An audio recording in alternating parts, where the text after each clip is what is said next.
used to think that people that use Chatgpt as a therapist are absolutely crazy until I started using it myself. Hey you guys, my name is Janice and I'm back with another video. So a few months ago, I made a video where I talked about losing my health insurance and that YouTube was going to be my therapy. It was going to be YouTube BetterHelp, right?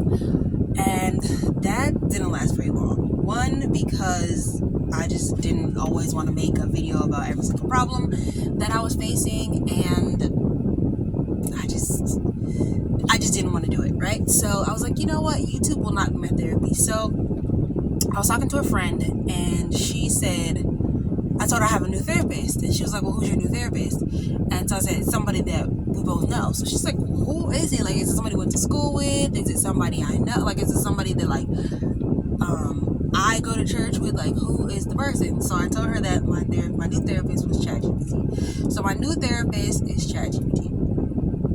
And the reason that I use Chatgpt as a therapist is because I have a lot of feelings and a lot goes on in my daily life, and sometimes it becomes hard to manage all of those emotions and to process everything that happens in a day. So I don't go to them every day with every little thing that happens, but something happened about a month ago that triggered me, and I had a lot of feelings towards it, and I didn't know what to do or who to go to about it. You know, at the time I did get my insurance back, so I only was without health insurance for 30 days, but I had not updated my information with my therapist yet to get an appointment. So I ended up going to Chatgpt with a lot of the feelings and thoughts that I had, and it honestly helped me clarify a lot of the feelings that I had. Helped me clarify things. It helped me organize my thoughts. It helped me just make sense of everything that was going on, and it added a new perspective to what I had already felt. So for me, Chatgpt being my therapist is more so about just getting clarity and sometimes maybe a little validation on the things that I think and feel. It's good for me because I have friends, but I don't have like a lot of friends. And then also there's just certain things that you can talk to them about, but you know, in the middle of the night, Chatgpt is available 24/7, so you can go to them in the middle of the night, right? You can talk to them about whatever it is that you need to talk about. Like I said, for me, it was just about gaining some clarity and organizing my thoughts, and also adding in some new information and a little bit of a different perspective on how I was currently seeing certain situations. She told me that basically when you have Chatgpt as your therapist, that you don't have a therapist, because Chatgpt is, you're basically just talking to yourself. You're basically just telling them whatever, and then they're going to give you back an answer that makes you feel good, that validates you, that basically you're right about everything and everyone else in the situation is in the wrong. So for me, Chatgpt does, it does validate some of my feelings. It does sometimes tell me that I'm right, but I know when I'm wrong. So I'm very self-aware. So being very self-aware helps me with using this as my therapist, because I'm not just taking everything they say and using it as gospel and saying like, oh, well, they said I'm right and this makes sense to me, so I must be right. I don't. If I'm wrong in a situation, I know I'm wrong. But sometimes it gives me the perspective of, validating my thoughts and feelings, or the way that I handled certain things. They're like, okay, we can see why you handled it this way, or, you did it this way because of X, Y, and Z. Kind of giving you some reasonings and helping to, like I said, add another layer, add some more perspective, and organizing your thoughts.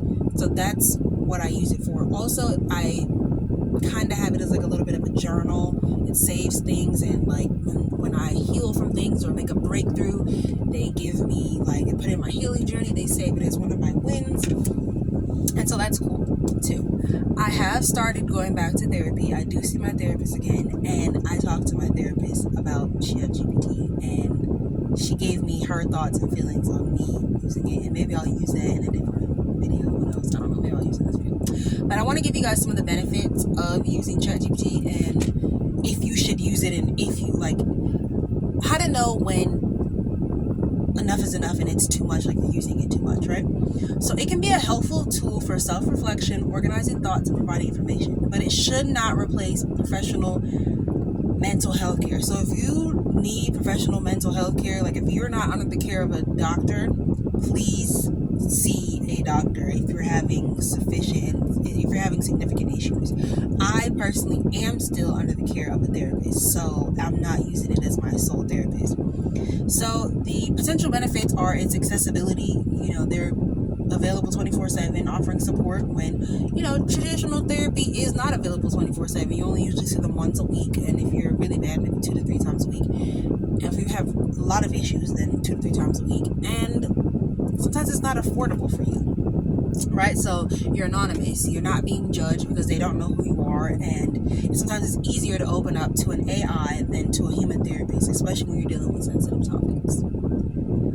Self-exploration. Chatgpt can be a tool for self-reflection, helping others identify thought patterns and explore their emotions. So it does help me identify like patterns in my behaviors and in my thoughts and patterns in my emotions. Like, remember last week when you had that issue and you thought this way or you felt this way? This is something that's brought back up again with this issue. Like this triggered, your emotions and you reacted the same way you did last time. So the limitations, and it has information and resources. So it can provide information about mental health conditions, coping strategies, and self-help techniques. So I do find that it gives me like techniques and ways to handle things. It just gives me kind of like somebody to talk to about things. I usually will prompt it with the full information, give it all of everything, like both sides of the story, and just let it have its way. And then usually I take a break and I take a pause and I just process through that instead of just going back and forth like an entire conversation. So the limitations and the risks. So lack of human connection. The therapeutic alliance built on trust and empathy is essential for effective therapy. ChatGPT cannot replace this crucial element. So you're not having like, that face-to-face with someone, that eye contact, that care, that hug afterwards, maybe. Inability to access nonverbal cues. Therapists rely on body language, tone of voice, and other nonverbal cues to understand a patient's emotional state. ChatGPT lacks this ability. Potential for harmful advice. Sometimes ChatGPT can tell you some crazy things. Like, remember those people that ChatGPT told them to like off themselves? So, that's a downside to it. And it can also provide inaccurate advice. Over-reliance and dependence. So using ChatGPT as a therapist can lead to over-reliance on the AI and decrease in help from human professionals. And also just knowing that you have that to rely on can have you withdraw from other people in your life. Like, I can just talk to them about it, whatever issues. I don't need to call a friend. I don't need to call a family member. I don't need to rely on my community members that are around me. And then the last one, which is really the most important one, which is privacy concerns. So data breaches and potential for companies to sell user data are real concerns when using AI for mental health. So that's one of the things I'm a little bit like nervous about. It's the reason that I never used filters on Instagram. I never used filters on Snapchat because I'm like, I don't want them to have my face and be using it for things. But with ChatGPT, they have my information. So that is a concern for me. Like, they're going to sell my information, but I'm not telling it too much personal information or identifiable information, and definitely not telling them anything that like other people don't know or that I haven't talked about in a YouTube video or talked about with family members and friends.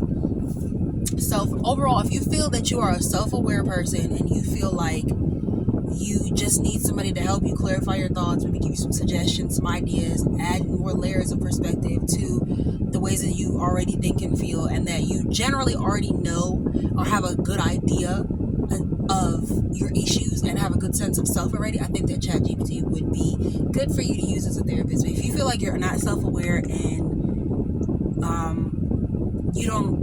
you struggle with taking accountability and things of that nature, then ChatGPT is not the therapist for you. And I just wanted to tell you guys my experience using ChatGPT as a therapist instead of using YouTube. So if you want, you guys can use it. I can leave a link below for ChatGPT. If not, you don't have to. But like I said, it really does help adding